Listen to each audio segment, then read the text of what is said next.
আসসালামু আলাইকুম প্রিয় এসএসসি 27 সালের শিক্ষার্থীরা, আজকে আমি তোমাদের এই ক্লাসে এসএসসি ফাইনাল পরীক্ষার সাজেশন প্লাস টেস্ট পরীক্ষার সাজেশন এবং বেশ কয়েকটি টপিক সম্পর্কে আলোচনা করব। তো প্রথম নম্বর টপিক নিয়ে কি বিষয়ে আমি আলোচনা করব সেটা যদি আমি বেসিক্যালি তোমাকে যদি বলতে যাই, মান বন্টন সম্পর্কে একটা অধ্যায় সম্পূর্ণ কমপ্লিট কিভাবে করবা সেই অধ্যায়গুলো সম্পর্কে আলোচনা করব, প্লাস এমসিকিউ প্লাস সিকিউর জন্য কোন অধ্যায়গুলো গুরুত্বপূর্ণ সেগুলো আলোচনা করব। অনেকের মনে প্রশ্ন থাকতে পারে, আমি কি এখন নতুন অধ্যায় ক্লিয়ার করতে পারবো বা কাভার করতে পারবো, সে সম্পর্কে আলোচনা করব। ভাই আমি সব কিছু পারি, কিন্তু করতে গেলে বোর্ড কোয়েশ্চেন সলিউশন করতে গেলে আমি গুলাই ফেলি। এখন আমি কি করব? টেস্ট পরীক্ষার প্রস্তুতি নিব নাকি এসএসসি পরীক্ষার প্রস্তুতি নেব? কোন অধ্যায়ের জন্য কোন অধ্যায়গুলো গুরুত্বপূর্ণ? এই ধরনের নানান ধরনের প্রশ্ন তোমার মধ্যে মাথার মধ্যে ঘুরপাক খাচ্ছে, সেগুলো সলিউশন করার জন্য আজকের এই ক্লাসটা। বাই দ্য ওয়ে, আমি রিবন ভাইয়া, অ্যাক্টিভ এডুকেশন চ্যানেলে সকলকে স্বাগতম। তোমাদের যেহেতু ফুল সিলেবাসে পরীক্ষা হবে, মানে পুরো 12টা অধ্যায় রয়েছে, 12টা অধ্যায় তোমাদের পরীক্ষা হবে, তো 12টা অধ্যায়ে তোমাদের প্রস্তুতি নিতে হবে, বিশেষ করে এমসিকিউর জন্য। ঠিক আছে? তো তোমাদের প্রথম অধ্যায় হচ্ছে হিসাব বিজ্ঞান পরিচিতি। এই হিসাব বিজ্ঞান পরিচিতি থেকে তোমাকে জাস্ট এমসিকিউ পড়লে হবে, কারণ হচ্ছে এই অধ্যায়ে সিকিউ নাই। ঠিক আছে?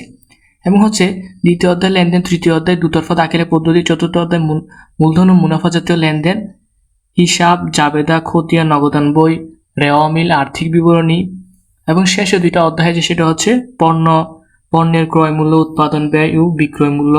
12তম অধ্যায় হচ্ছে পারিবারিক ও আত্মকর্মসংস্থানমূলক উদ্যোগের হিসাব। এই 12টা অধ্যায় থেকে তোমাকে এখন কি পড়তে হবে বা কোন অধ্যায়গুলো পড়লে তোমার এমসিকিউ এবং সিকিউ দুটোই কাভার হয়ে যাবে। তো এই বিষয়গুলো সম্পর্কে যদি আমি বলতে যাই, সেক্ষেত্রে আমি বলবো, এখানে লিখে রেখেছি দেখতে হচ্ছে পয়েন্ট আকারে, চ্যাপ্টার 1, 4, 11, 12, মানে হচ্ছে 1, 4, 11, 12, এই 4টা অধ্যায় থেকে তুমি এমসিকিউ পড়বা। অনেকে বলতে ভাই আমি জাস্ট 4টা অধ্যায় থেকে এমসিকিউ বলে 30টা কমন পাবো না। ভাই আমি এই বিষয়টা বলি নাই, আমি বলেছি যে এমসিকিউ জাস্ট 1, 4, 11, 12 এই 4টা অধ্যায় জাস্ট তুমি এমসিকিউ পড়বা। এই অধ্যায়গুলো থেকে সিকিউ পড়বা না। কেন পড়বা না? এই অধ্যায় থেকে সিকিউ পড়লে তোমার সময় নষ্ট হবে, আমি বলবো সেটা আমার দিক বিবেচনা করে আমি বলছি। কারণ হচ্ছে এই অধ্যায় প্রথম অধ্যায়ে সিকিউ নাই, 4 অধ্যায় হচ্ছে মূলধন ও মুনাফা জাতীয় লেনদেন। এখান থেকে এমসিকিউ কেন পড়তে বলেছি? এখান থেকে এমসিকিউ কেন পড়বো? তোমার এমসিকিউ গুলো হবে এভাবে সিকিউর মতো। কেন কিরকম? মূলধন যদি প্রশ্ন তোমাকে এমসিকিউতে বলবে নিচের কোনটি মূলধন জাতীয় হিসাব, তো তোমাকে 4টা অপশন থাকবে। তুমি যদি মূলধন এবং মুনাফা জাতীয় হিসাবগুলো চিনো, তারপর তুমি এমসিকিউ করতে পারবা।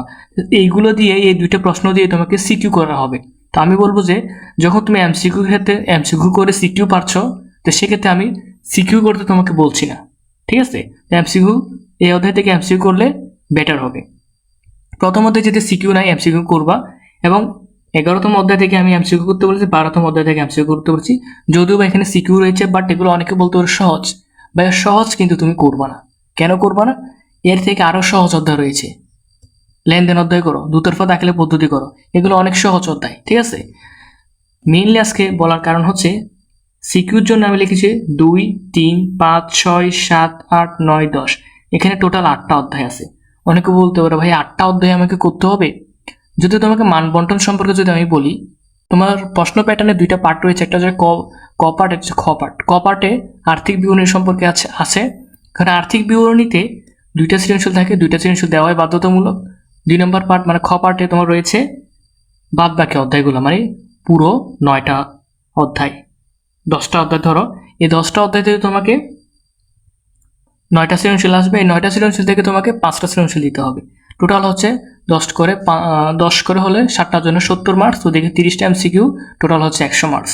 আশা করছি এই বন্টনটা, এই মান বন্টনটা আগের মতনও রয়েছে, যেহেতু যারা 26 সালে পরীক্ষা দিয়েছে তাদের ক্ষেত্রে একটু ডিফারেন্ট ছিল। বাট তোমরা যেহেতু 27 সালে পরীক্ষাতে তোমাদের আগের নিয়মটাই রয়েছে। এখন চলো আমি যদি বলি কোন অধ্যায়গুলো বেশি গুরুত্ব দিয়ে পড়বা। হিসাব বিজ্ঞানের মূল কাহিনী হচ্ছে, মূল সুরটা শুরু হয় যে লেনদেন অধ্যায় থেকে। তুমি অবশ্যই সকল অধ্যায় হিসাব বিজ্ঞান শুরু করার আগে প্রথমত লেনদেন অধ্যায়টা ক্লিয়ার করবা। এই লেনদেন অধ্যায় কি জানতে হবে? লেনদেন অধ্যায়ের বেসিক জিনিসগুলো জানলে, এটা একটা অধ্যায়, হিসাব বিজ্ঞানে একটা অধ্যায় আরেকটা অধ্যায়ের সাথে 40 থেকে 50% রিলেটেড থাকে। সেজন্য তুমি সিরিয়াল মেনটেন করে প্রত্যেকটা অধ্যায় পড়ার চেষ্টা করবা। অনেকে বলতে পারে ভাই আপনি বলছেন সাজেশন দিবে টেস্টে কোন অধ্যায়গুলো পড়বো, এসএসসিতে কোন অধ্যায়গুলো পড়বো এই সম্পর্কে আলোচনা করবো বলেছিলেন, এমসিকিউর জন্য সিকিউর জন্য আলোচনা করবো। হ্যাঁ ভাইয়া, ধৈর্য ধরে আমি স্টেপ বাই স্টেপ সবকিছু বুঝিয়ে দিচ্ছি। যদিও বা ভিডিও একটু লং হচ্ছে, তোমরা যদি ভালো করে কথাগুলো শোনো, আশা রাখতে পারি একটা অধ্যায় শুরু থেকে শেষ পর্যন্ত এবং বোর্ড প্রশ্ন পর্যন্ত কাভার কীভাবে করবা সব কিছু নিয়ে আজকে এই ক্লাসে আমি আলোচনা করব। ঠিক আছে, তো আমি যদি পয়েন্ট নাম্বার 2 দিয়ে শুরু করি, সেটা হচ্ছে একটা অধ্যায় কমপ্লিটলি কীভাবে শেষ করব। আমি সবার শেষে বলতে যাচ্ছি কোন অধ্যায়টি তোমার জন্য গুরুত্বপূর্ণ। এখানে 8টি অধ্যায় রাখছি, জাস্ট 8টি অধ্যায়। অনেকে বলতে পারে এই 8টা অধ্যায় আমি সাজেশন দিইনি, বাট কোন অধ্যায়গুলো গুরুত্বপূর্ণ সেগুলো আমি বলে দেবো তোমাকে। ঠিক আছে, এখন চলো, যদি তোমাকে বলি একটা অধ্যায় কীভাবে শেষ করবো, তুমি আমাকে বললো ভাইয়া আমি একটা ইউটিউবে একটা ভিডিও দেখবো, ইউটিউবে ভিডিও দেখে কমন টপিকগুলো খুঁজে বের করবো, ওই কমন টপিকগুলো পড়ে জাস্ট এমসিকিউ সিকিউ টপিকগুলোর উপর করে ফেলবো, আমি ওই অধ্যায়ের উপর ডিপ্লোমা অর্জন করে ফেলছি, এখন আর কিছু পড়তে হবে না আমার জন্য। পুরো অ্যাবসলিউটলি রং পথে তুমি চলছো। তোমার একটা মেইন বই দেওয়া হয়েছে, তুমি মেইন বইটা খুলে দেখেছো? কোনোদিন রিডিং পড়েছো বইটা? অনেকে বলতে পারে রিডিং তো নাই, কি পড়বো?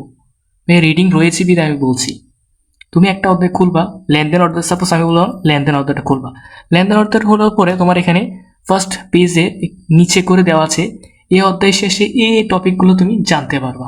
ঠিক আছে, ম্যাক্সিমাম স্টুডেন্ট এই জিনিসটা না পড়ে তারা ইউটিউবে ভিডিও খুঁজে বা বিভিন্ন ওয়েবসাইটে গিয়ে তারা ভিডিও চার্জ করে এই অধ্যায় থেকে আমাকে কী কী জানতে হবে, অনেক টিচার থেকে তারা জানতে চায়, প্রাইভেট বলো পাবলিক বলো, টিচার থেকে জানতে চায়। তো আমি বলবো যে তুমি বইটা একটু ফলো করো, তোমার মেইন বই থেকে কোয়েশ্চেন ধরা হয়।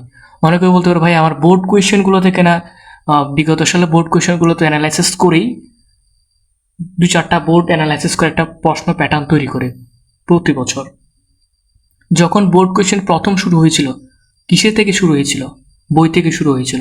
একটা বই অ্যানালাইসিস করে প্রথম বছর বইটা কোয়েশ্চেনটা তৈরি করা হয়েছে, তারপরে এরকম করতে করতে 7-8 বছর চলে গেছে। 7-8 বছর সব কিছু দেখতে পাচ্ছ বই থেকে প্রশ্নে চলে আসছে। এখন 7-8 বছর প্রশ্ন অ্যানালাইসিস করে করে প্রত্যেক বছর একটা নতুন প্রশ্ন তৈরি হচ্ছে। কীভাবে তৈরি হচ্ছে? রহিমের নামটা করিম করে দেওয়া হচ্ছে, করিম করে লিখছে, আর 5,000কে 7,000 লিখছে, 7,000কে 2,000 টাকা লিখছে, পার্সেন্টেজ 10%কে 8% লিখছে, সংখ্যাগুলো চেঞ্জ করে দিচ্ছে। বুঝছো, জিনিস একটাই, বাট কিছু ডিফারেন্ট কিছু এখানে দিচ্ছে না, জিনিস একটাই, নামগুলো চেঞ্জ করছে, টাকার অঙ্ক চেঞ্জ করছে, পার্সেন্টেজ চেঞ্জ করছে, প্যাটার্ন একটাই চলছে। ঠিক আছে, তো একটা অধ্যায় শেষ করার শুরু থেকে শেষ করবা কীভাবে? অধ্যায়টা খুলবা, রিডিং পড়বা, উদাহরণগুলো দেখবা, মুখস্থ করার কোনো প্রয়োজন নেই, জাস্ট পড়বা। পড়লে তোমার ব্রেন এমনি সেট হয়ে যাবে। ঠিক আছে, কয়েকবার পড়বা, তারপরে তোমার যে টপিকগুলো দেওয়া আছে টপিকগুলো ভালো করে একটু দেখবা, এবং বিশেষ করে অধ্যায় ভিত্তিক যে এমসিকিউগুলো থাকে এই এমসিকিউগুলো পড়বা। এগুলো থেকে অনেক সময় বোর্ড প্রশ্ন এগুলোই চলে আসে, তুমি একটু ভালো করে দেখবা। প্রথম অধ্যায় থেকে 12তম অধ্যায় পর্যন্ত যে এমসিকিউগুলো আছে ওই এমসিকিউগুলো কিন্তু বোর্ড প্রশ্নে রয়েছে, একটু লক্ষ্য করিও তুমি। সেজন্য আমি বলবো একটা অধ্যায় সম্পূর্ণ ক্লিয়ার করে বোর্ড কোশ্চেন তুমি লাভ দিয়ে যাবে না। তোমার বইয়ের সৃজনশীল আছে, অধ্যায় ভিত্তিক সৃজনশীলগুলো প্র্যাকটিস করবা। অধ্যায় ভিত্তিক সৃজনশীলগুলো প্র্যাকটিস করার পরে তুমি 2026 সালে 2026 সালের বোর্ড প্রশ্ন যেগুলো আছে 9টা বোর্ড, ওই 9টা বোর্ডের প্রত্যেকটা অধ্যায়ে আলাদা আলাদা করে শেষ করার চেষ্টা করবা। তোমার জন্য 2026-25, তুমি যেহেতু 27 সালের পরীক্ষার্থী, বেজুর সালগুলো তোমার জন্য খুবই খুবই গুরুত্বপূর্ণ। 2017, 19, 21, 23, 25 প্লাস 26 জোর হলো সেটা কমন। এই অধ্যায়গুলো, এই বোর্ডগুলো তোমার জন্য খুবই গুরুত্বপূর্ণ। সেই বোর্ডগুলো ভালোভাবে দেখবা এবং প্রত্যেকটা সৃজনশীল সম্পর্কে ভালো করে জেনে নিবা, কোন সৃজনশীলে কীভাবে রয়েছে। যদিও আমি তোমাদের বলে দিই, লেনদেন, দুতরফা দাখিলা, হিসাব, এই 8টা অধ্যায়, যে 8টা অধ্যায় সিকিউ দেখতে হচ্ছে, এই 8টা অধ্যায় আমি বেসিক থেকে শুরু করে কোন অধ্যায় থেকে কী কী জানতে হবে, তারপরে কমন বোর্ড কোশ্চেনগুলো আমি ধারাবাহিকভাবে ভিডিওগুলো কিছুদিনের মধ্যে আপলোড দেবো। তুমি ধারাবাহিকভাবে ভিডিওগুলো দেখবা, তুমি প্রত্যেকটা অধ্যায় খুব সহজেই ক্লিয়ার করে ফেলতে পারবা। মজার বিষয় হচ্ছে আমি কোন বোর্ড কোয়েশ্চেন, আমি তোমাকে অধ্যায় থেকে সর্বোচ্চ 5 থেকে 6টা বোর্ড কোয়েশ্চেন সিলেক্ট করে দিব। জাস্ট প্রত্যেকটা অধ্যায়ের জন্য 5 থেকে 6টা বোর্ড কোয়েশ্চেন সিলেক্ট করে দিব। ওই সৃজনশীলগুলো করবা, আর কিচ্ছু করার প্রয়োজন নাই, আর কিছু করতে হবে না, জাস্ট ওই সৃজনশীলগুলো পড়বা, দেখবা সম্পূর্ণ ক্লিয়ার হয়ে যাবে। ঠিক আছে, তো লেনদেন অধ্যায় থেকে তোমার 4-5টা বোর্ড কোয়েশ্চেন করলে এনাফ। বেশি করতে হবে জাস্ট মনে করতে ভাই এগুলো থেকে আসবে, হ্যাঁ তোমার এন্ট্রি এগুলোই দিবে, কিছু চেঞ্জ হবে না, জাস্ট এগুলোই। কিছু কমন টপিক রয়েছে, কমন টপিকগুলো পড়বা, মালিকানা সত্ত্ব, হিসাব সমীকরণ, হিসাব পদ্ধতি, কারণ সহ ব্যাখ্যা, জাস্ট এইগুলা খুবই খুবই গুরুত্বপূর্ণ টপিকগুলো সম্পর্কে টপিকগুলোর সমন্বয়ে আমি আলাদা আলাদা ভিডিও আপলোড করব। এই কিছুদিনের ভিতরে তুমি পাবলিক হওয়া ভিডিওগুলো দেখবা। প্রত্যেকটা ভিডিও দেখে তোমার কাছে লাগবে হিসাব বিজ্ঞানটা এত সহজ। আসলে হিসাব বিজ্ঞানটা এত কঠিন মনে করেছো তুমি, হিসাব বিজ্ঞানটা বোঝার মতো মনে হচ্ছে। যখন তুমি পারবা তখন তোমার কাছে সহজ লাগবে, সোজা লাগবে বিষয়টা। তৃতীয় নাম্বার টপিকে যদি আমি বলি, ভাই আমি সব কিছু পারি কিন্তু বোর্ড কোশ্চেন করতে গেলে ঘোলায় ফেলি, তো এখন কি করব? এখন কিচ্ছু করতে হবে না, তুমি যে অধ্যায়গুলো তুমি অবশ্য সব কিছু পারি যেহেতু বলছো, তোমার বইয়ের বেসিক তুমি পারো, বেসিক যেহেতু তুমি পারো সেক্ষেত্রে বলতেছো আমি পারি। যেহেতু তুমি বেসিক পারো, সৃজনশীল করতে গেলে তোমায় আটকে যাও, সেক্ষেত্রে আমি বলবো টপিক ওয়াইজ সৃজনশীল প্র্যাকটিস করো। মালিকানা সত্ত্ব বেসিকটা পড়ো, মালিকানা সত্ত্বের বেসিকটা পড়ে সিকিউ, মালিকানা সত্ত্বের সিকিউ যদি থাকে বোর্ড কোয়েশ্চেনে, ওই বোর্ড কোয়েশ্চেনে মালিকানা সত্ত্বটা প্র্যাকটিস করো, আলাদা আলাদাভাবে প্র্যাকটিস করো, তারপর একসাথে প্র্যাকটিস করতে যাও, দেখবা প্র্যাকটিস করতে করতে একসময় পেরে যাওয়া। এরপর যদি বলি এখন কি কোনো নতুন অধ্যায় শেষ করতে পারবো, বা নতুন অধ্যায় কি কোনো একটা নতুন অধ্যায় শুরু করলে শেষ করার সুযোগ রয়েছে, বা আমার জন্য কি নতুন অধ্যায় শুরু করা বা শেষ করলে কি ভালো হবে, এই ধরনের প্রশ্ন তোমাদের মধ্যে অনেকের মধ্যে জাগ্রত হয়েছে। তো আমি বলবো যারা আর্থিক বিবরণী করো নাই, তারা মারাত্মকভাবে ভুল করছো। অবশ্যই আর্থিক বিবরণী তোমাকে পারতে হবে। যারা এসএসসিতে আর্থিক বিবরণী করবা না, তারা এইচএসসিতে যেয়ে বড় লেভেলে একটা ধরা খাবা। এইচএসসি লেভেলে গিয়ে হিসাব বিজ্ঞানটা আরও সহজ লাগবে যখন তুমি আর্থিক বিবরণী, লেনদেন, জাবেদা, খতিয়ান, নগদান বই, এই জিনিসগুলো সহজে বুঝতে পারবা। তো সেক্ষেত্রে পূর্ব প্রস্তুতি হিসেবে আর্থিক বিবরণীটা অবশ্যই জেনে রাখবা, যাতে প্রত্যেকটি অধ্যায় সম্পর্কে তোমার ভালো একটা ধারণা যদি আয়ত্ত করতে পারো, ভালো কিছু একটা যদি আয়ত্ত করতে পারো, এইচএসসি লেভেলে এসে তেমন একটা প্যারা খেতে হবে না, তোমাকে সবকিছু সহজ লাগবে। তো সেক্ষেত্রে পূর্ব প্রস্তুতি হিসেবে আর্থিক বিবরণটা অবশ্যই জেনে রাখবা। যারা আর্থিক বিবরণী কিছুই পারো না, আমি বলবো 1 মাস আর্থিক বিবরণীর পেছনে সময় দাও।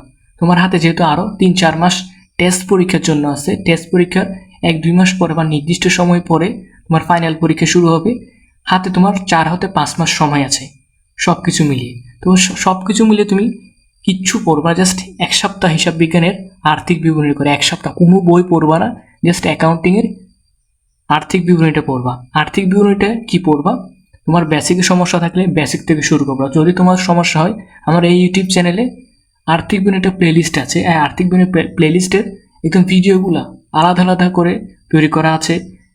বিশেষ করে চট্টগ্রাম বোর্ডের নিট ক্রয়, নিট বিক্রয়, বিকৃত পণ্যের ব্যয়, পরিচালন ব্যয়, আর্থিক অবস্থার বিবরণী, মালিকানা সত্ত্ব বিবরণী, সব কিছু আমি আলাদাভাবে দিয়েছি, এবং শীটসহ পাশাপাশি ভিডিওগুলোর সাথে আমি শীটসহ দিয়ে দিয়েছি। এই অধ্যায়ের জন্য, এই টপিকের জন্য এই শীটটা পড়লে একদম 100% ক্লিয়ার হয়ে যাবে, বা তোমার বইয়ে যে শীটটা আছে সেটাই পড়ে প্র্যাকটিস করো, আশা করি পারবা। যদি তোমার সমস্যা হয়ে থাকে, তুমি আমার এই ইউটিউব চ্যানেলের প্লেলিস্টে গিয়ে আর্থিক বিবরণী যেটা রয়েছে, আর্থিক বিবরণীর ওইখানে দেখে নাও কোন টপিকগুলো তোমাকে, কোন বিষয়গুলো যখন পারবা, যে বিষয়গুলো দেওয়া আছে এই বিষয়গুলো যখন পারবা, বিশেষ করে বিশদ আয় বিবরণী, মালিকানা সত্ত্ব বিবরণী, আর্থিক অবস্থার বিবরণী, এই জিনিসগুলো যখন তুমি পারবা তখন ইজিলি সব কিছু কমপ্লিট করে ফেলতে পারবা। তো যেটা বলতে চাচ্ছি, একটা অধ্যায় শেষ করার জন্য, নতুন একটা অধ্যায় শেষ করার জন্য প্রথমে বেসিক ক্লিয়ার করতে হবে, তারপর বেসিক থেকে তোমাকে তোমার বোর্ড বইয়ে যে অধ্যায় ভিত্তিক যে প্রশ্নগুলো আছে ও অধ্যায় ভিত্তিক সিকিউগুলা কমপ্লিট করবা, দেন তুমি বোর্ড কোয়েশ্চেনে যাবা। তোমার হাতে যেহেতু বোর্ড কোয়েশ্চেন বেশি সময় নেই, সেক্ষেত্রে তুমি 2026 থেকে শুরু করবা, 2026-এর 9টা বোর্ড ক্লিয়ার করবা, 25-এর 9টা বোর্ড উল্টা দিক থেকে যাবা, 17 থেকে আসবো না, উল্টা দিক থেকে যাবা, যতদূর পর্যন্ত যেতে পারো কমপ্লিটভাবে শেষ করার চেষ্টা করবা। আমি অধ্যায় ভিত্তিক করে তোমাদের 4-5টা করে সৃজনশীল দিব, ঠিক আছে? এই সৃজনশীলগুলো যখন করবা, প্রিম দিবে 10,000 টাকা জায়গায় 5,000 টাকা দিবে, টাকার অঙ্কগুলো চেঞ্জ হবে, কিন্তু প্যাটার্ন কিন্তু ভাই একটাই।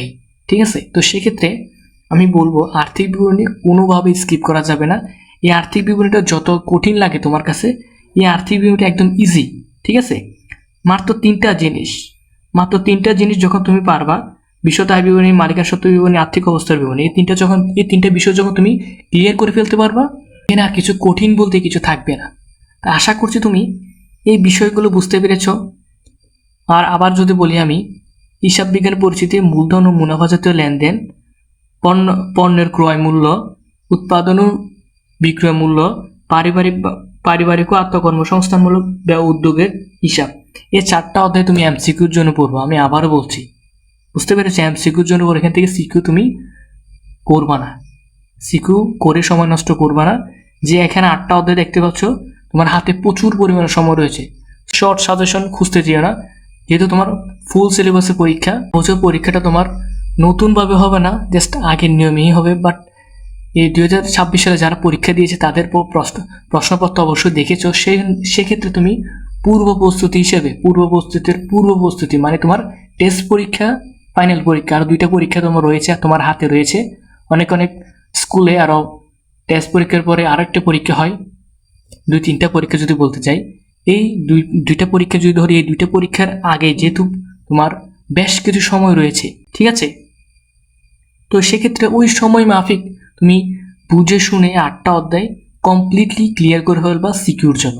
এমসিকিউ 1 থেকে 12 অধ্যায়, পুরো 12টা অধ্যায় তুমি ক্লিয়ার করার চেষ্টা করবা, ঠিক আছে? এখন অনেকের প্রশ্ন ওদের, ভাই আপনি বলেছেন আমাদের শর্ট কিছু দাগায় দিবেন, আমরা এই উদ্দেশ্যে আপনার ভিডিওটা ক্লিক করেছি, এখন এতগুলো কাহিনী আমাদের কি বললেন ভাইয়া?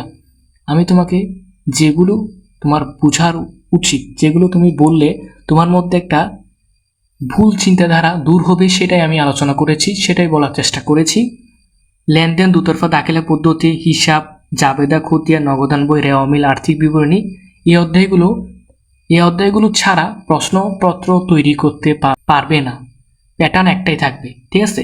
লেনদেন অধ্যায়টা ছাড়া তোমার প্রশ্ন তৈরি হবে না। এই লেনদেন অধ্যায়টা ছাড়া অবশ্যই লেনদেন অধ্যায়টা থাকবে। হিসাব অধ্যায়টা স্কিপ করলেও জাবেদাটা স্কিপ করতে পারবে না, খতিয়ান স্কিপ করতে পারবে না, নগদান বই স্কিপ করতে পারবে না, রেওয়া মিল, আর্থিক বিবরণী, এই অধ্যায়গুলো কমন অধ্যায়, একটাকে ছাড়া একটা স্কিপ করা সম্ভবই না। তো সেক্ষেত্রে আমি বলবো তোমাকে লেনদেন, দুতরফা দাখিলা, এই 8টা অধ্যায় ধারাবাহিকভাবে ক্লিয়ার করে ফেলবা, ঠিক আছে? তো আমি কিছুদিনের ভিতর তোমাকে এই অধ্যায়গুলো দাগিয়ে দিয়েছি। এখানে 8টা অধ্যায় রয়েছে। 8টা অধ্যায়ের বেসিক, তারপর সিকিউ, এমসিকিউ জন্য কি পড়বা, এবং বোর্ড কোয়েশ্চেন যেগুলো দেখাই দিব, জাস্ট ওইগুলো প্র্যাকটিস করবা। এগুলো টেস্ট পরীক্ষা প্লাস এইচএসসি ফাইনাল পরীক্ষা পর্যন্ত জাস্ট এগুলোই পড়বা, কোনো বাড়তি সিকিউ পড়ার কোনো প্রয়োজন নাই। মাথায় রাখো যেটা বলেছি সেটা। দ্বিতীয়বার আমি দ্বিতীয় কথা বলবো না, জাস্ট যেটা বলছি সেটাই একটাই। সিকিউর জন্য আমি যে সৃজনশীলগুলো বলবো, জাস্ট ওই সৃজনশীলগুলোই পড়বা, ওই বোর্ডের ওই সৃজনশীলগুলো পড়বা, কমপ্লিট ভাইয়া। সর্বোচ্চ তোমার 5 থেকে 7টা সৃজনশীল হবে, ওই সৃজনশীলগুলো প্র্যাকটিস করলে সিকিউ টেস্ট পরীক্ষা এবং ফাইনাল পরীক্ষার জন্য কমপ্লিট হয়ে যাবে। আশা করছি আমি তোমাকে বেশ কিছু কথা বলেছি।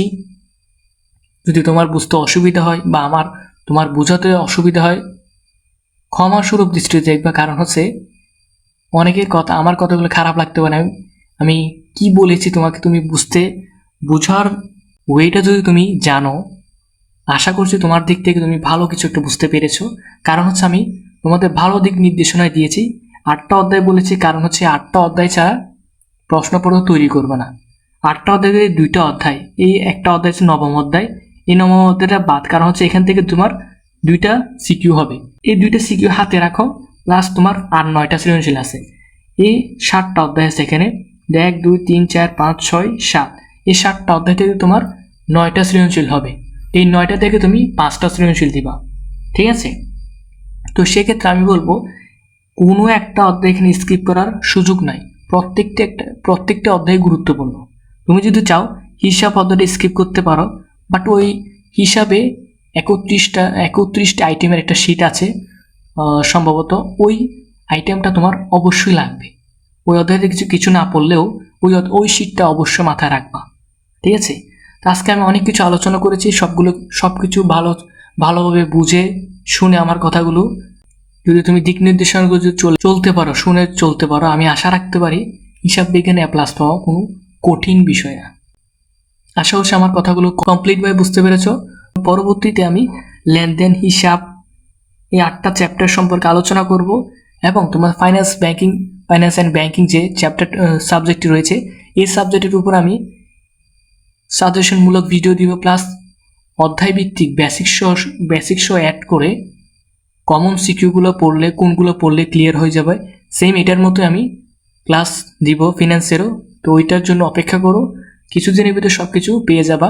তো ভিডিওগুলো পাওয়ার সাথে সাথে তুমি ভালোভাবে ভিডিওগুলো দেখে শুনে প্র্যাকটিস করবে। আশা করছি সব কিছু মিলিয়ে যদি ভালোভাবে একটা প্রস্তুতি নিতে পারো, এই জিনিসগুলো অবশ্যই হাতছাড়া করবা না। ঠিক আছে, তো ভালো থাকো, সুস্থ থাকো। পরবর্তী একটা ভিডিওতে দেখা হচ্ছে।